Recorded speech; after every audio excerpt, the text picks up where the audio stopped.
Okay. It says recording in progress, so we're good to go. It is 6:03, so I think it's time to start, and I'd like to welcome everybody for coming out, not coming out, but attending this event.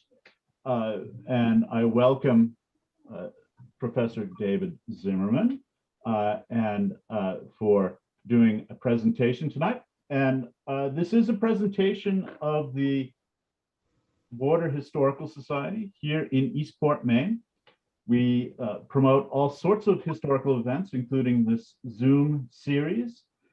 We also take care of some historic structures here in Eastport, and we would love to have you as a member. Send us a message if you want to join. It's 10 Yankee dollars per year, I believe. It's a wicked bargain, yeah, as they say in Maine, right? So we'd love to have you do that, and you can do that via PayPal. My name is Joshua Smith. I'm a professor at the United States Merchant Marine Academy and director of the American Merchant Marine Museum, and a longtime fan of Eastport history, and a longtime fan of David Zimmerman, as a matter of fact. I'm going to try and show you something. This is my copy of David's book, which you can't really see there, but I have kept in it the receipt from the Border Historical Society dated August 1st, 1993. Boy, remember 1993? Wasn't it a simpler, better world? We'd won the Cold War. I think everything was a little better, frankly. But it cost me 20 for the set, along with the Beneath the Barracks book. It cost me $23.58, which I wasn't even a graduate student yet. I thought was a lot of money, but they sent it to me on credit. They trusted me for it. They sent the book, and then I sent the check in. It says mail payment to Border Crafts, care of Midge Parker. I don't know Midge Parker, but I bet some of you do. So, I'm going to keep that in the book forever. And that there's David's book again, the pan floating up. So I'm especially pleased to introduce David because his book influenced my historical studies. It revealed to me that, wow, all the details of Maine's history are available, and they can be found in archives, not just in the United States, but in Canada and Britain. And in 2022, I'm publishing my own scholarly monograph on Maine and the War of 1812 called Making Maine, is what the editor is calling it right now.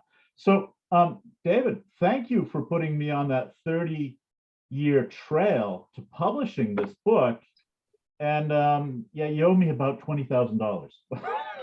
For all the research I've done. Oh, you owe me. Yeah. Well, thank you for the inspiration. And on that, I should say a little something about David's career. David Zimmerman is professor of history at the University of Victoria, British Columbia in Canada. David was born in New York City, which is where I'm at essentially, and grew up in Toronto, Canada. He was educated at the University of Toronto and the University of New Brunswick, just across the border. His first book was Coastal Fort, A History of Fort Sullivan, Maine, which we'll be discussing tonight. And then his other works have dealt with various aspects of military technology, largely, it looks like to me, including Britain's Shield, radar, and the defeat of the Luftwaffe, Top Secret Exchange, the Tizard Mission, and the Scientific War, the Great Naval Battle of Ottawa, and Maritime Command Pacific, the Royal Canadian Navy in the Pacific during the early Cold War. He's published over 20 articles on various aspects of naval and military history and on academic refugees. His book, Ensnared, Between Hitler and Stalin, Refugee Scientists in the USSR, will appear in 2022. And on that note, David, take it away. The floor is yours. Thank you very much. It's a real pleasure to be here. It's, for me, I'm 33 years at the University of Victoria. And before that, of course, I had to do, this was my master's degree project. I went on to do a PhD at UNB in Fredericton. And I still look back at my time researching on the history of Fort Sullivan in Eastport as probably my fondest memory of being a historian. And this all started, I believe, for me in the winter of 1982, when I was put in contact by the people at the Maine Historical Preservation Commission that there was an interest in someone to write a history of the fort in Eastport. And it seemed to me that the people from the state capitol actually didn't want to have to go to Eastport to do such a thing. So to find some crazy student in Fredericton who was interested was a bonus. And I agreed to meet the people from Eastport, and we agreed to meet in St. Andrews, just across the border, of course. And Ruth McGinnis and Hugh French arrived in this house I was staying at with some friends. And they brought into the room the largest roll of documents, posters, maps, et cetera, I'd ever seen. They had gone to the National Archives in Washington and got them to reproduce every single illustration of the fort that was in the National Archives. And they just handed it to me and say, here, start. And off I went. And that summer, I ended up researching in Eastport. And I have, again, this amazing memory of there was a bookstore that John Pike Grady, I hope I have that name right, had on Water Street. And he had, for some reason, John was a bit of a crazy eccentric. He had bought the microfilm reproduction of the Eastport Sentinel, and he bought a microfilm reader. And I was put up into the bookstore in the loft, spending entire summer reading every issue of the Eastport Sentinel that was available. And the really bizarre thing is that bookstore, as far as I know, was never open. And throughout the entire summer, people came banging on the door trying to get in. And I just tried to ignore them as I continued with my work. But the result of this work, of course, was the history I wrote of the fort. And I hope you can now all see. Can you see my screen? Yes. You okay? And of course, it resulted in the publication a few years later of the book on Fort Sullivan, Coastal Fort. And it remains today my favorite, absolutely favorite book. Beautiful production, great illustrations. It was a wonderful thing. And by the way, some of you were holding up copies earlier. I think the rare copies are the ones I didn't sign. Because there was one day after the publication, I came down to Eastport from Fredericton, and I signed just about every copy that had been produced. And it was just a great, wonderful experience. But since I left New Brunswick in 1987, I've actually only been back to Eastport once. And here I am. I came back in the early 2000s to a conference in Fredericton. And I drove down to Eastport for the day, and here I am with the book at the remains of the Powder magazine. And, you know, I still every once in a while get queries from people about my book, my work on Eastport. And in 2012, I went to St. John's for a conference on the War of 1812. And one of the pleasant experiences I found at that conference was that my book had spawned a whole group of new scholarship in the history of the war in the East along the Maine, New Brunswick frontier. And so I felt really quite pleased that my work had been met with such a wonderful reception, and still really is the building block for the modern study of of this region in the War of 1812. And I'm so glad there's another book coming out now, which will broaden out the topic. And of course, the slide here is a slide from about 1900. And it shows you the powder magazine as it existed up to then, the remains, and just like the cover of the book. So where am I now? Well, my whole life seems to be on islands. I was born on Long Island in Brooklyn. In Toronto, I didn't grow up on an island. Spent a lot of summers on Toronto Island and Toronto Harbor. But then when I went east to Fredericton, of course, I went to Eastport, which people often forget because of its attachment to the mainland with a causeway, is actually Moose Island. And I live now on another island, and I've spent most of my adult life on another island, but in a different ocean, on Vancouver Island. And this is Vancouver Island here. I live down on the southern tip in Victoria, the provincial capital. And down here, if you want to orientate yourself, is Seattle. So that's where I am. And I just put in this picture. This is the view I can see as I lecture to you across the street. Victoria is the tropical capital of Canada. And there's my neighbor's palm tree there to prove it. So anyway, I'm always fascinated by the fact that I'm coming back to this study. And I want to do just very briefly some context of the importance of thinking about coastal fortifications in terms of U.S. military history, and of which, of course, Fort Sullivan is a small but important part of this history. It may seem extraordinary to those of us who grew up in the 20th or even now the 21st century that the United States was once not a great military power.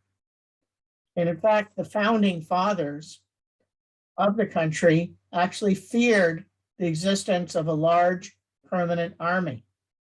And this is something they inherited from the British, and thus goes back to the tradition of militias or the National Guard. And the view of the federal government throughout much of all of the 18th century and into the 19th century was the centerpiece of American defenses should be fortifications.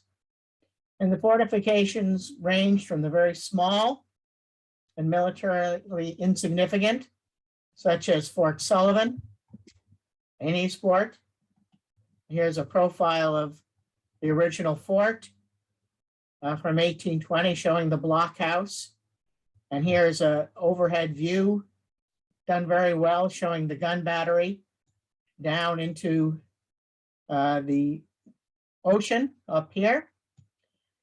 And it goes right through until the beginning of the 20th century, when you get into the fourth and fifth systems of enormous fortifications, which went around all over the American coast and, of course, into the American Empire, a place like the Philippines. And this is a giant 12-inch disappearing gun, which is in Fort Worden in Port Townsend in Washington State, just across the water from where I live in Victoria, British Columbia.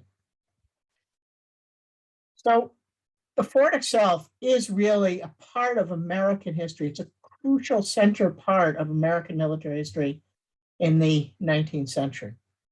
And it was also a part of one of the largest fortification programs ever undertaken by the American government. And certainly at the time, the largest civil engineering project ever undertaken by the American government. And that was the so-called second system of fortifications. And while Fort Sullivan is one of the smaller forts, it was one of at least 46 coastal forts. There's some debate on how you count the second system forts, and which extended from Louisiana and around, but of course not yet including Florida. Well, a little bit of Florida to Eastport, and 11 of these 46 forts were in Maine. There are a few survivors. One survivor that's probably as close as we can get to Fort Sullivan, although the blockhouse doesn't look anything like the blockhouse at Fort Sullivan, which was rectangular, is Fort Edgecombe down the coast from you. Reason they're quite different is none of these forts were standardized, particularly the smaller forts like Fort Sullivan were actually contracted to be built by local people, which I guess was in this case was in Fort Sullivan's case was a Revolutionary War volunteer who did some construction, had some experience with civil engineering. So these small forts dotted the coast, and then there were much larger forts of masonry that protected the major places, the only one of which existed in the areas around Portland. Now, Fort Sullivan is mostly known for its crucial role it played in the years leading up to and then into the War of 1812. And I go into quite a bit of detail in the book about the events surrounding the Embargo Act of 1808 and how Eastport became the center of resistance to the power of the federal government, and how the fort, as constructed, very quickly became, and it wasn't intended to be when it was built, a symbol of federal authority. Although the small garrison that was sent to the fort could not, in fact, successfully prevent the rampant smuggling that was going on between the United States and British North America. With the Royal Navy in the waters off Eastport, there was very little they could really do. And in fact, the citizenry of Eastport basically rebelled against the federal government and in large measure locked the garrison up in the fort. Now, this is the drawing from my book, Fort Sullivan in 1812. I don't think it's terribly accurate. And one thing I have been able to add to this is I found down in Fort Moultrie, which is in Charleston, South Carolina, one of their explanation panels, they had this illustration of what a War of 1812 gun battery with 18-pounder guns, and Fort Sullivan had four 18-pounder cannon. This is how they would have been mounted, not as in the drawing, which looks more like a mobile or field artillery. This is the garrison gun on the right. Interesting enough, just coincidentally, Fort Moultrie was originally, during the American Revolution, was named Fort Sullivan. Just a funny little thing there. But this crucial role, and of course, the capture of the fort in 1814 by the British, by no less a figure than Sir Thomas Hardy, who had been Nelson's flag captain at Trafalgar.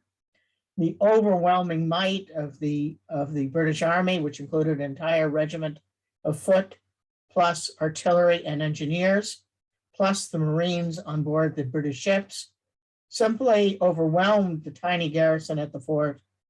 Unfortunately for the citizens of Eastport, as you know, the garrison surrendered without a shot being fired, and thus began the British four-year occupation of what they called Moose Island. They wouldn't accept the name Eastport because it was an American name which they didn't recognize. Now, I'm not going to talk a lot about anything more about the War of 1812, because I think the focus, and as I understand from talking to Pam Beveridge about what's been going on in Eastport, really, I think the focus of the historical activity has to be on the garrison as it existed from 1818 to 1853. In my book, I called it the middle years. This was the years that Eastport really was basically a place to base groups of soldiers when they were not needed for major military conflicts.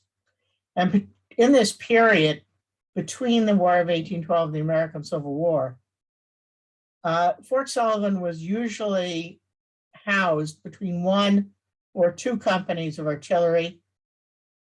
Between 50 and 100 soldiers were based there, showing the flag, the sovereign flag of the United States, across the water to what was then British North America, the Crown Colony of New Brunswick. And I was able to find this lovely little picture of uniforms of this period. They're hard to find. Most people are interested in the American Civil War, but down in Florida, there's some reenactors who actually do one of the greatest of all the conflicts with indigenous populations, who's very, very important in this period. This is the Seminole Wars. And so this is what the basic uniforms of at least infantry soldiers would have looked like. My one criticism is all these guys are way too old to be soldiers, but they are the guys that can afford to buy the costume and buy the muskets to be reenactors. The garrison at Fort Sullivan was in fact withdrawn during this period twice to fight in the two major conflicts, one being the said Seminole War, which went from July 1836 to August 1940. And that conflict is often forgotten, but it was probably the most savage and long-lasting of all of the major conflicts with indigenous tribes in American history. And as well, then the Mexican-American War, that notorious war of conquest waged by the United States against your neighbors to the south, which was fought between August 1945 and 1848, which resulted ultimately in the American capture of Mexico City under the great American General Winfield Scott, and resulted ultimately in the annexation of huge areas of new territory to add to the growing American Republic. And the fort itself was finally abandoned in the last time prior to the Civil War in 1853, when soldiers were needed to garrison the new and emerging territory of California, fueled by the massive population explosion of the gold rush. Now, Fort Sullivan in this period was not terribly important to the defense of the nation. And I found this lovely account of Eastport from a traveler who reported back to a Boston newspaper in June of 1850. And this is what he wrote. The village of Eastport is crowned on its highest point by Fort Sullivan, the extreme eastern fortification of the United States. It is at present under the charge of Colonel Burke, a connection by marriage, I believe, of the president, and at all events, a warm admirer of old Zachary Taylor. In a military point of view, what of little value is attached to these fortifications. Situated as Eastport is, surrounded by all sides by navigable water, and exposed on all sides, an army of 10,000 men would hardly be adequate defense. And besides, nothing would be gained by retaining it beyond the spot itself. It is only kept up for appearance sake to display the flag of our country on the extreme frontiers. So this was an observer of Fort Sullivan in 1850. And this was a few years before the garrison was finally withdrawn to go to California. But it was more than a decade after the last of the guns in front of the blockhouse had been removed and put into storage. In fact, there was simply no military defenses left of the fort except a picket fence around it, which was more, I think, to keep the garrison in than to keep invaders out. Now, the reason I want to focus on this is I understand from my discussions that the serious issue you're now facing as a society and as a city is what is going to be determined by one of the very, very last remnants of the fort. And this is what is the Barracks Museum, or more properly, the North Officer Quarters. And I did manage to find a picture of it. I think it's probably a few years ago.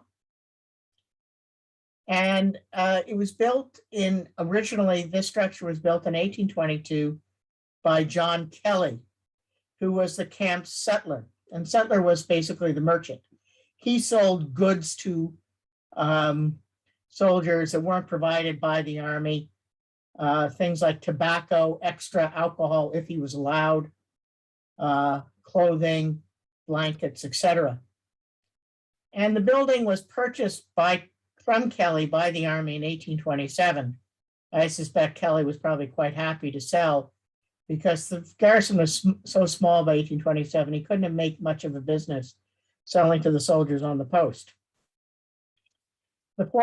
This building remained as part of the officers' quarters on Fort Sullivan until it was moved to its present location when the buildings of the fort were sold off in 1877.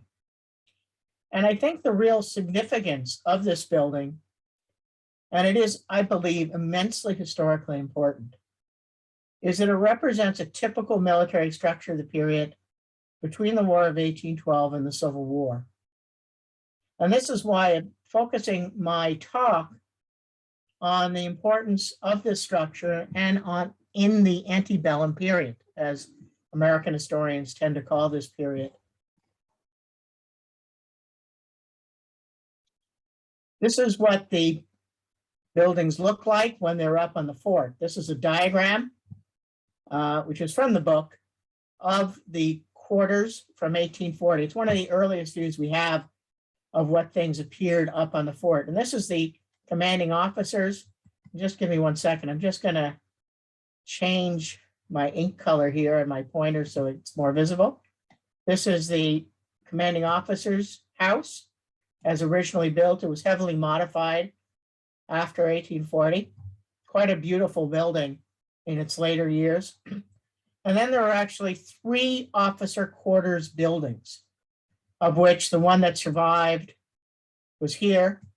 There's another one that survived for many years, I believe, on Orange Street, which is since gone. And then there's this section here. So the 3 sections of the officers' quarters, which were connected over the years, and then at least in the 1840s, connected probably by some sort of summer kitchen or some sort of kitchen to the commanding officer's house here. And this shows the details of what the building looks like in profile and interior. They're very detailed diagrams for anyone who hopes to do any rebuilding. And this picture here is from the 1870s. This picture I have in the background. This shows the 3 officers' quarters here, something about divided about like there. And this is, of course, the building that survives. And it remains essentially unchanged from when it was first built, all the way back in the 1820s. So a remarkable example of a survival of a military building of that period. But as I understand, the building has fallen on hard times. I don't know any of the details, and I don't want to get into the controversy about this, but the few pictures that were sent to me of the interior of the building, it looks really quite stunning. But of course, you can see the obvious damage.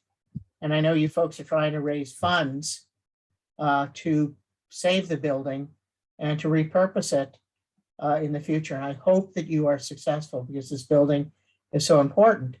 And what I want to do in the talk as I go on is to give you some other ideas of why this building is so important. Now, in my book, I talk about the garrison of the fort as being really a ghetto, a self-contained community walled off from the rest of the town. And the relationship between the American professional army and civilians was quite complex in the antebellum period. The soldiers themselves were considered, as the British General Wellington said, the scum of the earth, and very much outsiders and intruders, not to be trusted, more likely to be criminals than honorable, certainly by the citizens of most towns where there were garrisons, including Eastport. On the other hand, the officers who commanded them were viewed as integral members of high society. And that I go into some detail in the book as well. The men, the soldiers, under the control of their officers, the soldiers were provided a welcome security to the town. One example is they provided a fire service, which hand in hand with the town's fire service, kept the town from burning down, which happened twice in the 19th century. As this picture here illustrates from the 1864 fire, I believe. And it's interesting to note the 2 times the town burned down in the 19th century, there was no garrison present. And the garrison not only provided a doubling of the fire service, but also provided an early warning system with a 24-hour guard at hand to ring bells and fire cannons if a fire was detected in town to wake everyone up. And certainly there's a lot to be done about the social history of soldiers. I found a whole slew of ads showing what was required to maintain the garrison. This is a typical ad of the period, and I've included as well Hancock Barracks in Holton, Maine, which during the border crisis between New Brunswick and Maine actually had more soldiers than Eastport did.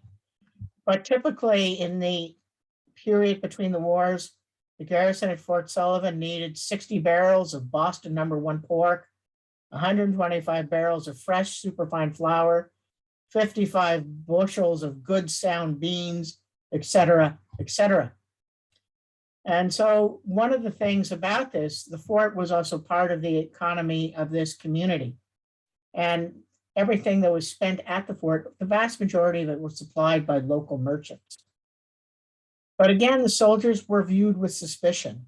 And in 1829, in one of the very first acts of prohibition, the Maine state legislature passed a law to forbid the sale of alcohol to federal soldiers. And this was targeted only, could be at the garrison at Eastport and the garrison in Portland, because that's the only garrisons that were in place at that period in Maine, as far as I know. The members of the fort, they lived and they died at Fort Sullivan. So they're very intimately connected to the community, even if they were walled off from it. There are some graves up in the cemetery. I have found a couple online.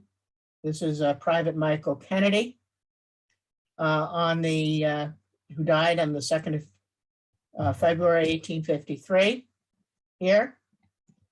And this is Corporal Jacob Sheave, who died in 1849. And so there are still these visible signs of the garrison's presence in the town. But as well, one of the few national reportings out of Eastport in this period do recount the life and death of the soldiers at the fort. And this is an account from a newspaper in 1843, reporting the death of Delia N. Saunders, aged 10 years and 7 days, daughter and only child of Major H. Saunders, U.S. Army, who commanded the fort at the time. And so, as most people experienced in this 19th century, the specter of sudden death was always upon the people of Eastport and the garrison. So now I want to turn to what I really think is my main new approach to this topic. And what I've been able to do is, because of the creation of digital sources, since that ancient time, as I tell my students, when the dinosaurs still roamed, when I was a graduate student, the digital information revolution has transformed the historical discipline. And it's really valuable to go back to old topics and see what else you can glean. And one of the things I've been able to glean out of this, I always knew that most of the officers had graduated West Point. In fact, I believe now it's about 50%. And this is a typical cadet uniform of West Point in the period, not anyone that was on the fort.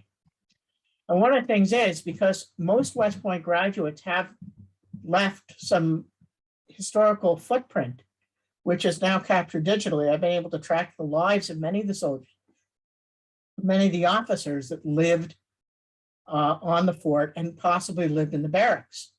And while George Washington may not have slept in the officers' quarters, many famous soldiers of the great conflicts from 1818 to 1865 did. And so I want to talk very quickly about what I call the notable and ignoble soldiers at Fort Sullivan. And this is actually these reenactors again, but this time they're in their artillery uniforms, exactly as would have been worn by soldiers at the fort in the 1820s and 1830s. Right now, with the research I've been able to do, the enlisted soldiers remain almost completely anonymous. And even many of the officers, including the fort's commanders, sometimes left little to mark themselves in the historical record. One example, although I think I may be changing this, is one of the longest serving commanders of Fort Sullivan in the period, Captain, Brevet Major, and brevet is a temporary honorary rank usually gained in war, Reginald or Reynold Kirby. And this is a news story from October 1842, recounting Major Kirby's sudden death at Fort Sullivan. Now, apparently he was buried in Eastport. The online sources say there is some sort of stone to him in the cemetery. If anyone knows and can find it and send me a picture, I'd love to see it. It may very well be that it's since vanished. But Kirby was born, who died at the fort, and he commanded the fort from 1826 to 27, and again from 1840 until his death in 1842. In between, he was involved in the Seminole Indian War. He was apparently a hero of the War of 1812, fighting at the siege of Fort Erie. And I know from a website called Find a Grave about him. He was born in Litchfield, Connecticut, who his mother and father was. And that, of course, as I said, he died at Fort Sullivan after a brief illness. Now, I have just in the last couple of hours found that Kirby left a diary, which is in the University Archive in the United States. And I'm going to get hold of it. I don't know what period it covers. Whether it covers his period at Eastport, it would be a major development if it does. Part of the problem with Kirby is there seems to be some confusion about his first name. In all the documents I read, his name, and including this obituary notice, his last name was Reginald. But apparently he was known as Reynold Kirby. And there's even an article appeared in a historical journal about him in the War of 1812, which I've just now ordered through interlibrary loans. I'll see what happens with that. So let's look at some of the really notable soldiers, that served at Fort Sullivan. And these are the sort of, as I say, George Washington didn't sleep here, but certainly Brigadier General Thomas Childs did. Now, Childs may be obscure, but only because he didn't live long enough to fight in the Civil War. In fact, in this period, he was probably, prior to the Civil War, one of the most distinguished soldiers in the American Army. And he commanded, and I just found the typo I was looking to correct. He commanded Fort Sullivan again twice, from 1827, that should be 1835, and then again in June and July 1836. He was a graduate of the West Point class of 1814. He only took him 1 year to get through the program, and he actually served in the frontier with Upper Canada or Ontario, where he served with some distinction as a very young officer. He first comes to attention of high command as one of the principal American battlefield commanders in the Seminole Wars in Florida. But he really becomes famous in the Mexican-American War. And he's most famous for his defense of Jalapa or Yalapa. And this was a key event of the Mexican-American War. Childs had been left behind by Winfield Scott to garrison this town near the coast, while Winfield Scott's army marched without supplies into the heart of Mexico to take Mexico City. Childs was given only a force of 400 soldiers, and his principal mission was to guard the coast, but also to protect 1,200 sick soldiers left behind in hospital. When the Mexicans realized that Winfield Scott had gone into the interior, they attacked. And an army led by the great or infamous Mexican general Santa Anna, and dictator, of course, a force of some 8,000 soldiers besieged the town. Childs' force held up every sick soldier that could hold a musket was called into service. And Childs withstood a 28-day siege against the Mexican forces, also preserving Winfield Scott's army. For doing this, he was breveted Brigadier General. And we have here a daguerreotype picture of him, one of the very first photographs, one of the few photographs of a soldier, probably taken just before his death in 1853.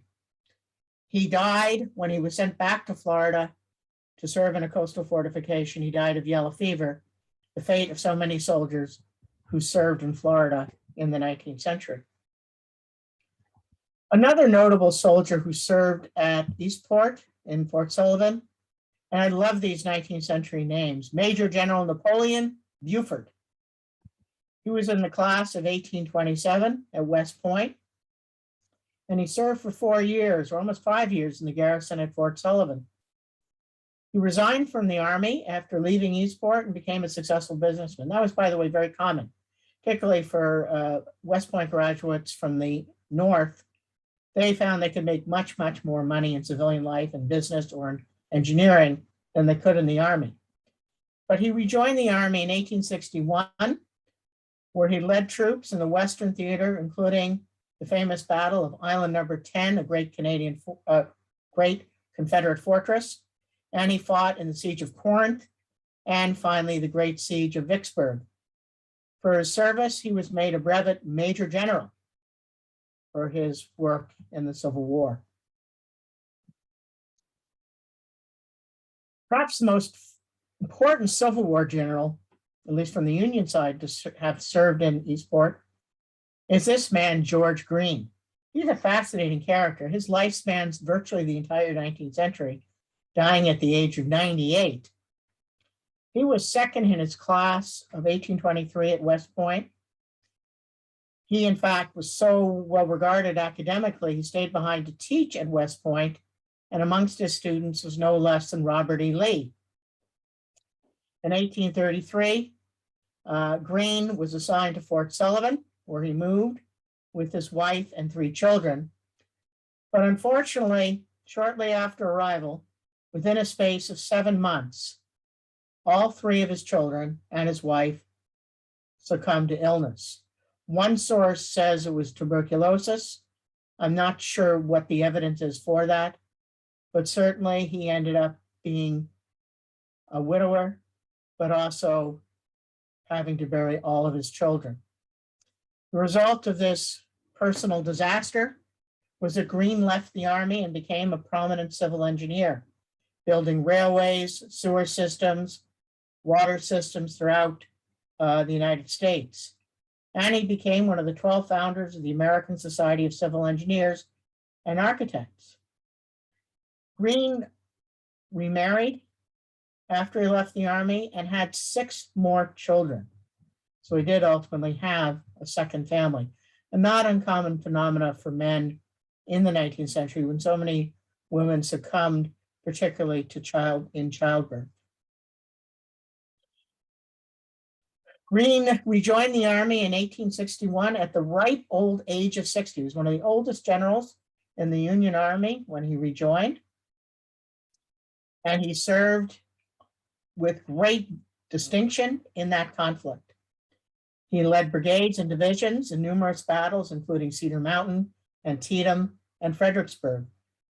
But he's most famous for his conduct in the Battle of Gettysburg, where he was responsible for organizing the defenses and building fortification to defend the right flank of the entire Union Army on Culp's Hill. And his defenses, although he himself was only second in command, the defenses he built against the orders of his commanding officer prevented the Confederates from outflanking the Union Army on the crucial second day of the battle. Here's, in fact, the statue to Greene on the Gettysburg battlefield site. And here's a memorial plaque to Greene erected in the state capitol in Providence, Rhode Island, to commemorate his his distinguished service. And so Greene, is just one of these very, very important figures who plays a crucial role in the most important battle fought by in the American Civil War. So really important figure, and he may very well lived in this barracks building. Now, here's one of my favorites, and not one of these great 19th century names, Napoleon Jackson Tecumseh Dana. Now, he didn't serve at Fort Sullivan. He was born there. His father was a military officer who was serving in 1822 at Fort Sullivan when Napoleon was born. His father died in 1833, still a comparatively junior officer. And Dana was made a student at West Point because he had been orphaned when his father had died. And he graduated just before the Mexican-American War in 1842. He served with great distinction at the Battle of Monterrey, the Siege of Veracruz, and the Battle of Cerro Gordo in that conflict. He was severely wounded, and after a time, he decided in 1855 to resign from the Army to pursue a physically less demanding life of the civilian businessman. However, Dana was not done with the Army.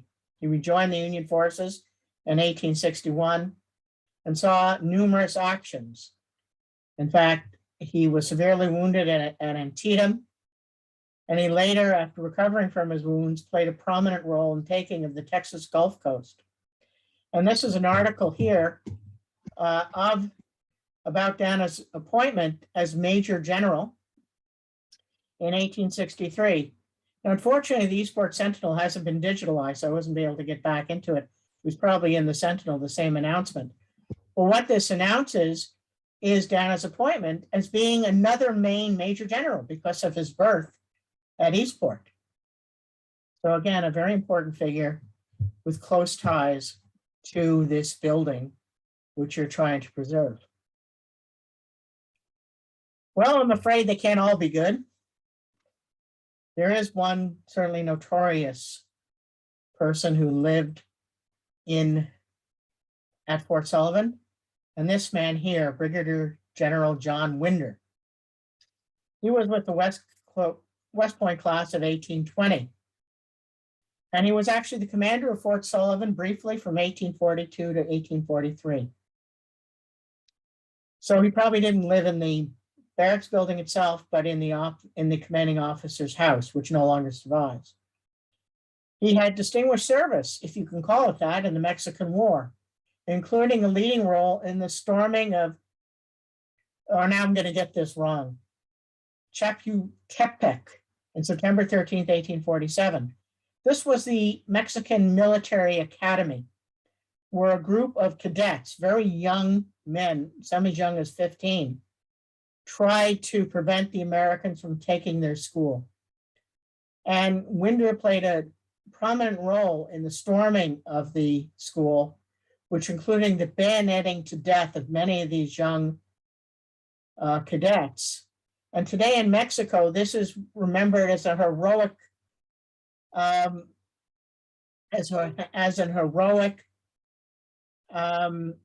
act by those cadets who were murdered.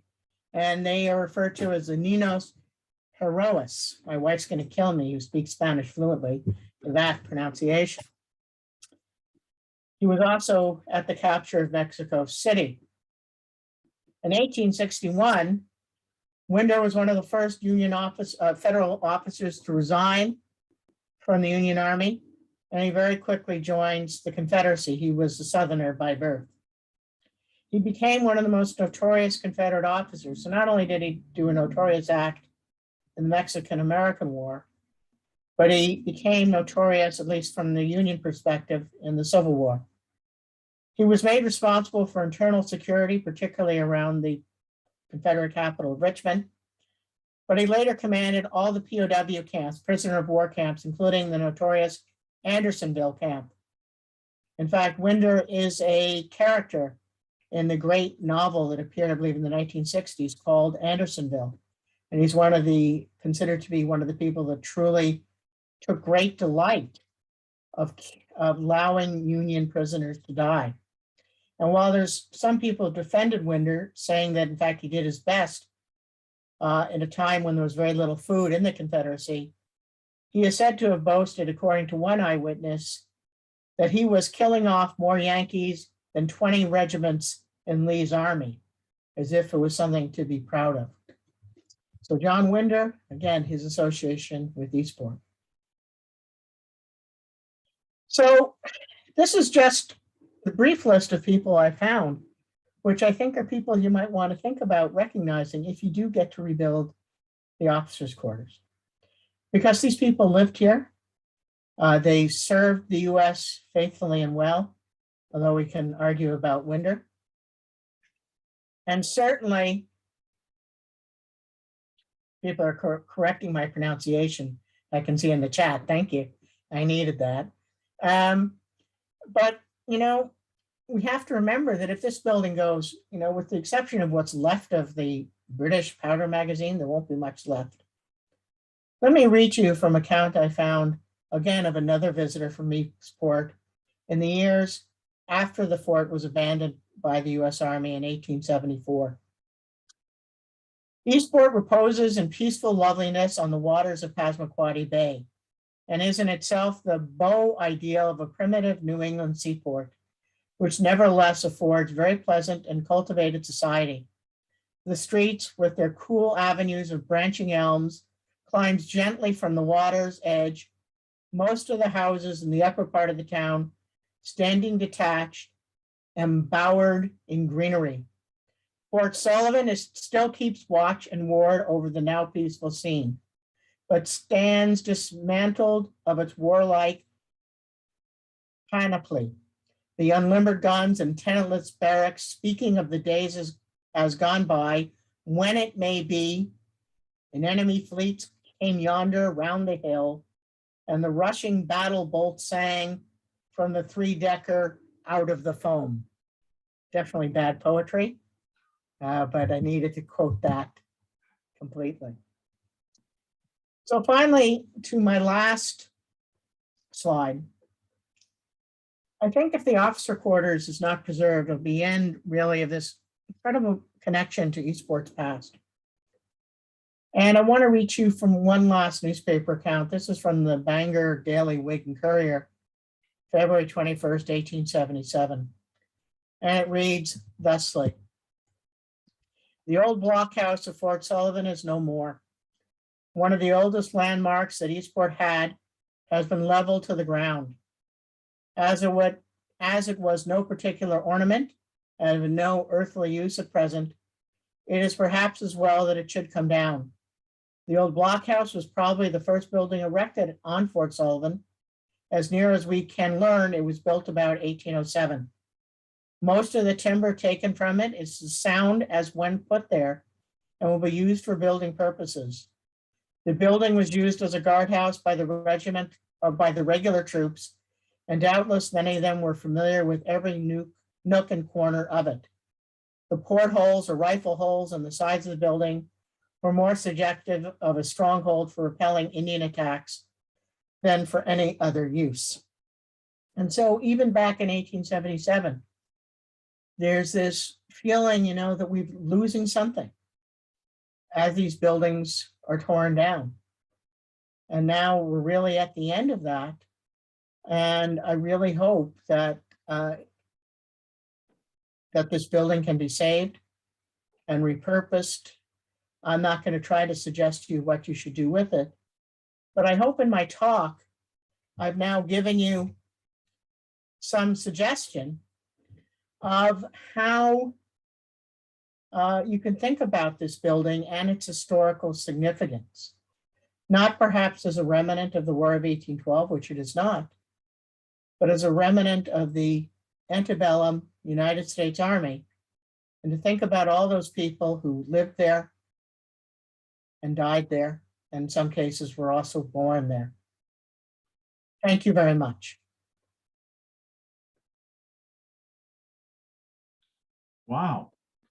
Thank you, David. I see there have been some comments posted, but the floor is open for questions. Feel free to unmute and ask David directly, so long as we maintain good order. Does anybody have any questions for David?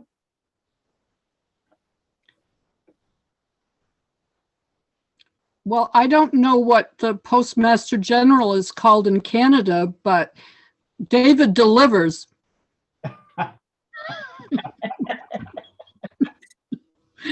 That was amazing. In Canada, it's an independent crown corporation. So it's called the President of Canada Post. Thank you. I will say I'm so pleased that David's continuing his research, and he's right. There is all sorts of stuff out there now available online that didn't used to be. So, David, I hope you're going to publish some of that stuff when you come to some new conclusions. Well, I may. I mean, it's what I can find online, and I'm afraid. I mean, right at the moment, I can't really travel to the United States. I could, because I have my American passport, so they can't keep me out. But it's actually getting back into Canada that's complicated. They have to figure out a way to get a COVID test before I come back, 72 hours before I come back. And I also would have to leave my wife behind, which she would not be very happy about, since she's not an American citizen. So I don't know how much of this research I'm going to continue, but I'm certainly going to pursue getting Major Kirby's diary now that I know it exists. I suspect, and I only suspect, it just covers his service in the War of 1812. But it might cover the time he's at Fort Sullivan. And you never can tell with diaries. They're either great or they're useless. And I'll just have to wait and see. And hopefully this university won't object to digitalizing it for me and sending it to me, or photocopying, or whatever. Because I'm not going to North Carolina to read this thing. That's a bit much. I have a fun account that I found in Harvard Business School of an officer at Eastport in the 1820s. And my research stops at 1820.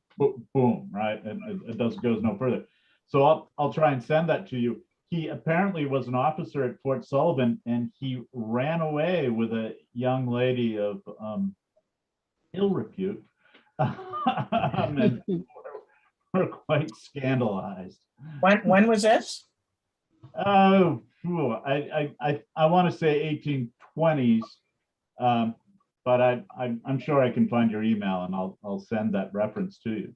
Yeah, it's fine. I mean, there's some things I just couldn't fit into the talk. And for instance, I found a number of accounts of there were some pretty nasty court martials took place of garrison of the one of the garrison, one of which I mentioned in the book.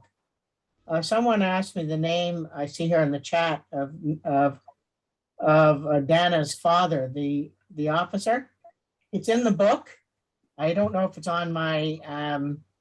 It was in that article that you showed, the newspaper, NG, maybe?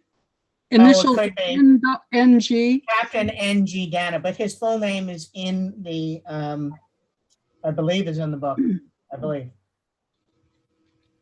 And he's actually, I have a little bit more information about the father as well, but he died quite young. And as I said, as a result, his son was given an appointment, a non-state appointment to West Point. Josh, or David, who was the general that came to accept Eastport back into the U.S.? Oh my goodness. You know, I don't remember which. He was famous, wasn't? I think he was famous. And then maybe Bob Dallison can help. The general who came to Eastport during the Fenian uprising? Well, that was General Meade. Ah, okay. General Meade, of course, the victor at Gettysburg, came up. There's one interesting one I was going to mention, but in fact, as far as I know, never was at Eastport, although he was technically stationed at Eastport. I mentioned this in the book, was William Tecumseh Sherman.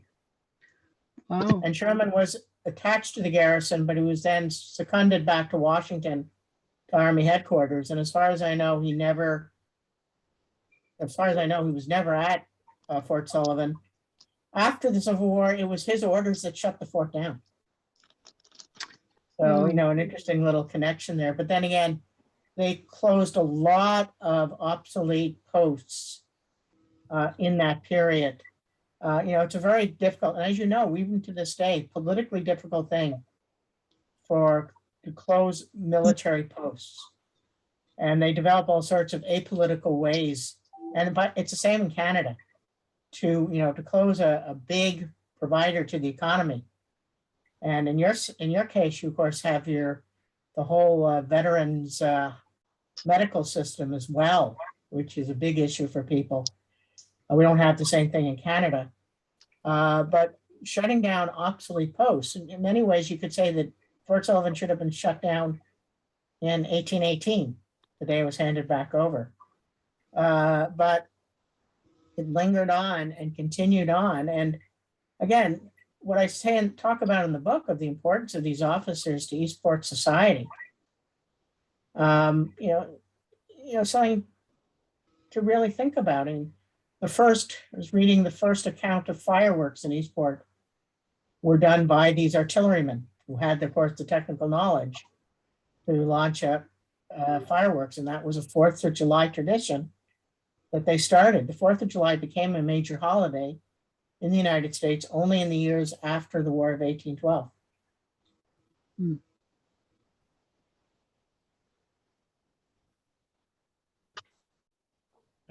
Any other questions?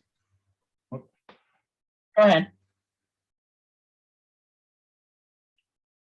I don't know if there's any other questions. Well, I will tell you, David, from my own research, I've struggled with the configuration of how the artillery was mounted.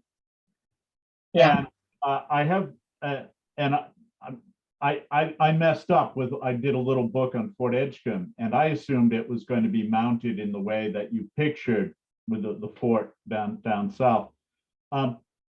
But I've since discovered, I think in a diagram of the fort, that they were actually on traveling carriages, what looks like what many people call field carriages. Yeah, and I would, it's possible that's the case, but my understanding was this, and I did do a bit more research on this illustration. Oops, this illustration here, and I'll just share my screen again.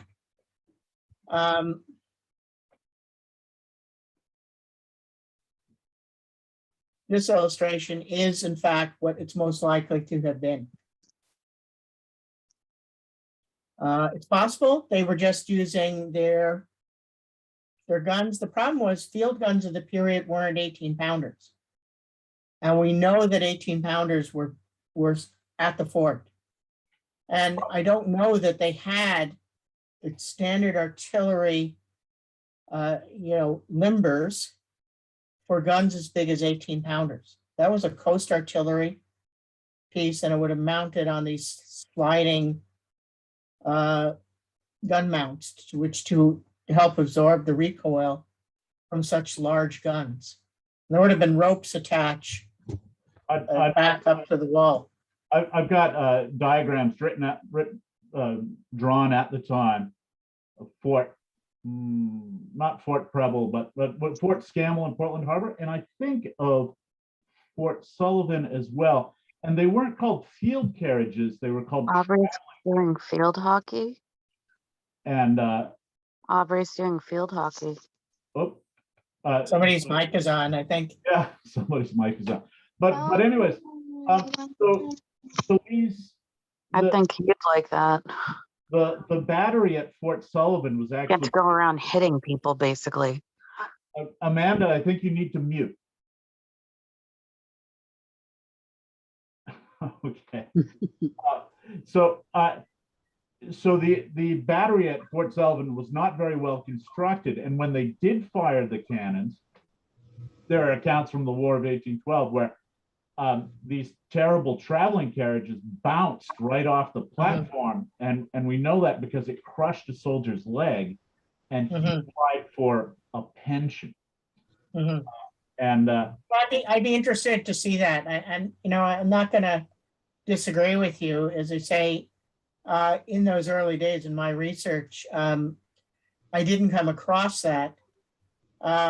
Certainly, you know, the guns, that would have been a pretty big gun. And this might have said something about the US Army in the period, which wasn't in fact one of the best armies in the world at that time, I'm afraid.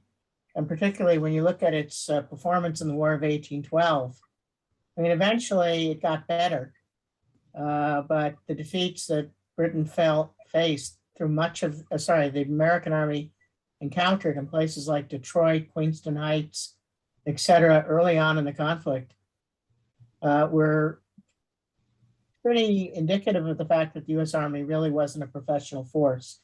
And of course, then again, there was a lack of cooperation with the militia. But let's not get into refighting the War of 1812.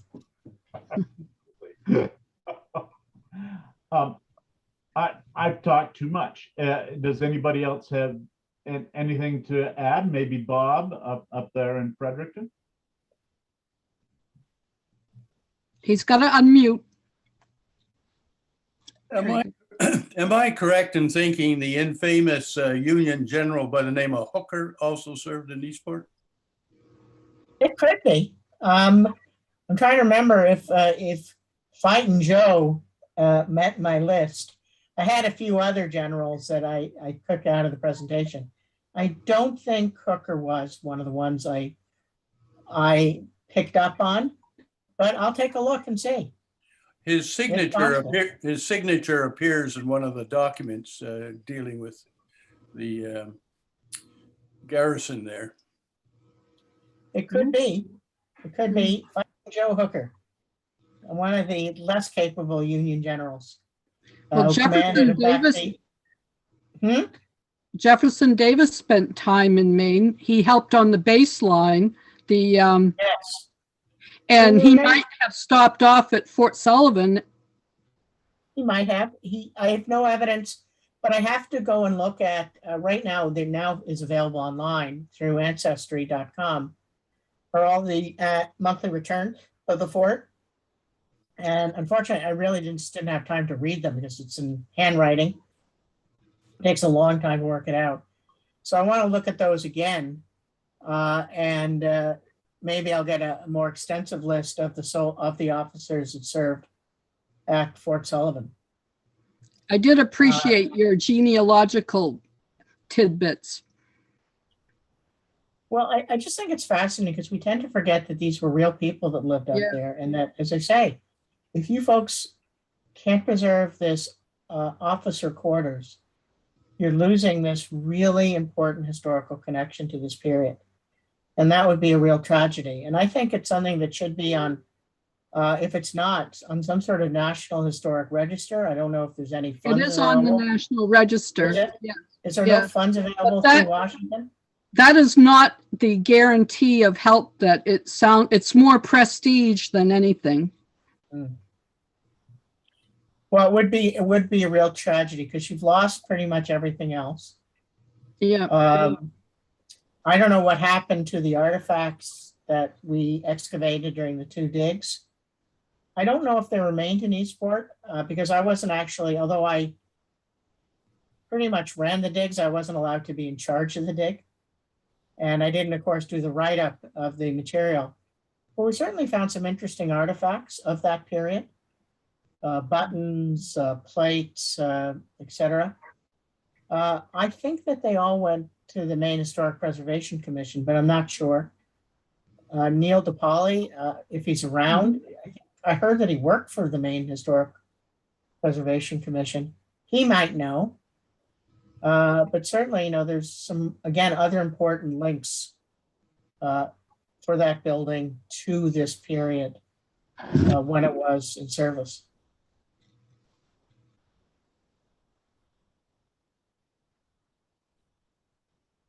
Okay, well, it sounds like we've come to an end of our remarks. Thank you for everybody for attending. And again, we'd love to have you as a member of the Border Historical Society for a mere 10 Yankee dollars per year. And check in with us on our Facebook page. We have presentations every month, and we're getting pretty good crowds for those. I'm very pleased with that. So on that note, you all can enjoy the rest of your day. David, if you hold on a second, I can show you a couple things. And Bob, if you want to stick around too, that it might be fun to chat. So everybody else, have a good night, and we'll see you next month.